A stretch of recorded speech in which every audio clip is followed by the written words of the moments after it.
Hey guys, it's Adrienne from adrienneheart.com, and today I'm going to share with you the idea of making your body inhospitable to cancer. This is not my idea, but it's definitely one that I latched onto. I love the idea and the concept and the truth that we can influence our genetics, we can influence our vitality, longevity, just the quality of life that we live by making choices that are good for us personally. So I'm not here to tell you what's good for you. I just want to share with you how empowering it can be to believe that it matters, because for most of my life, I just assumed we were all doomed. It was a matter of time, so we might as well just party on the ship while it's sinking. But now I don't see things that way anymore. I feel so energized and empowered to know that I do make a difference with the food that I put into my body and the thoughts that I think and the content that I expose myself to. So when I first found out about making your body inhospitable to cancer, I was very new on my wellness journey.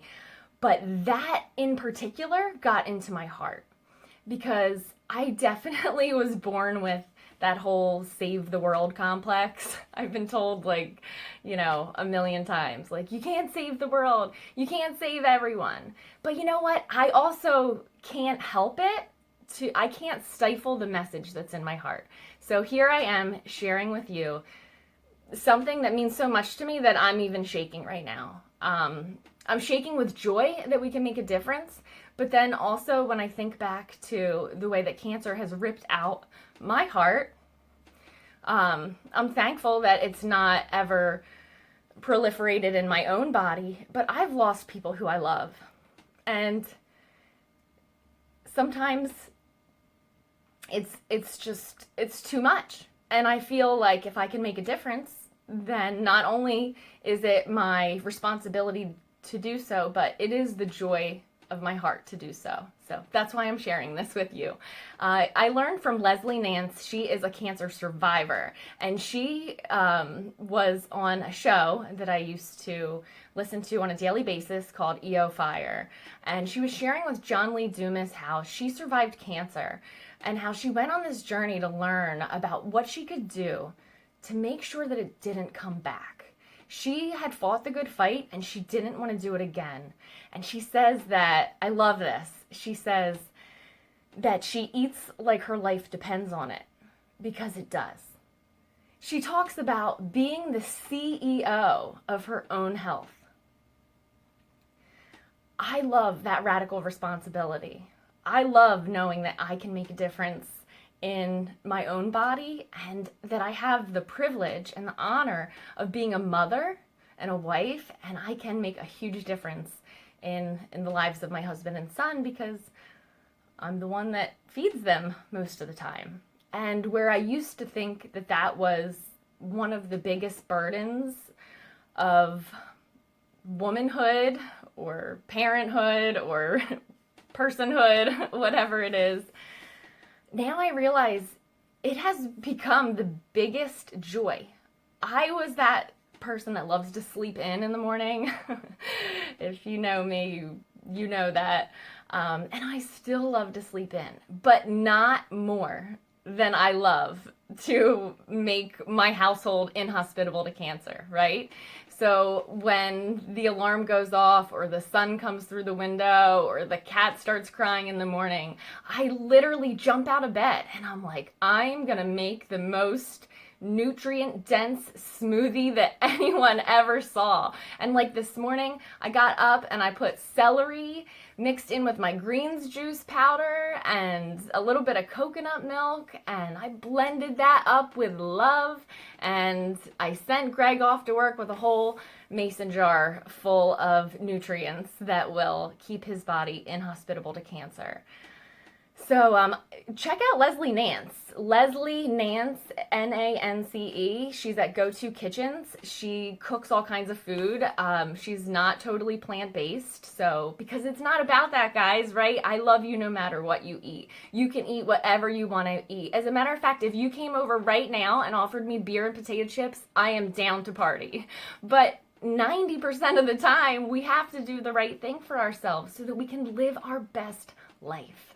So what can we do to make our bodies inhospitable to cancer? Well, there is so much that you can do. You could start with blueberries. Blueberries are amazing. You could start with green tea. There is so much research about green tea. Green tea is the real deal. The compound EGCG, I can't even speak right now, is so amazing. It has even been shown to destroy tumors.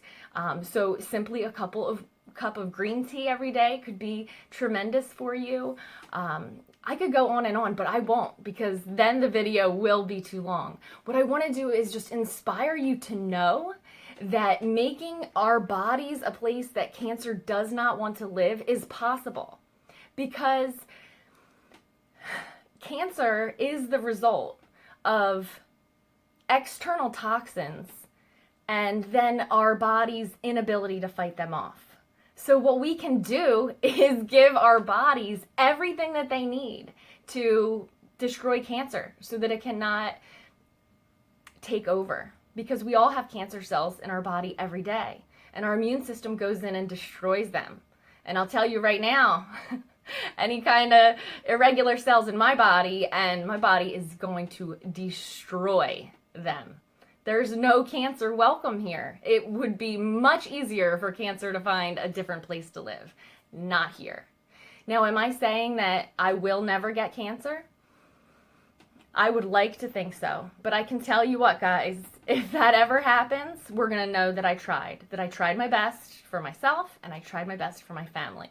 And that's the only way that I can live my life and feel good about it. So that's what I'm going to do. So what would be your next step besides making a blueberry smoothie and drinking some green tea, right? Because the list goes on and on. One thing you could do is head over to my website at adriannehart.com and check out my post about my favorite anti-cancer foods. Lots of good stuff there. But then again, there's lots of good stuff everywhere if you just look. So for instance, I have this book here. This one has a title that I just love: Save Yourself and the Ones That You Love with the Hidden Healing Powers of Fruits and Vegetables. Hello, save yourself and the ones that you love. I really didn't have to look a whole lot farther before I was sold on that title.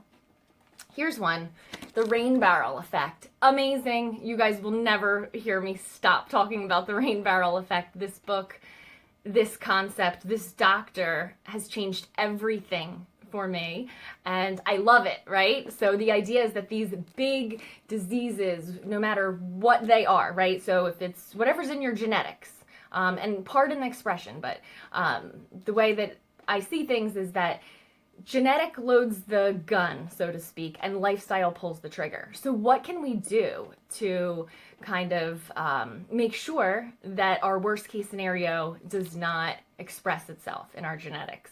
Well, the rain barrel effect can absolutely help you. The idea of the rain barrel effect is that things get to a tipping point, and then that's when we see disease. So we can empty our rain barrel, so to speak. This book, amazing. Here's another one, Preventing Cancer.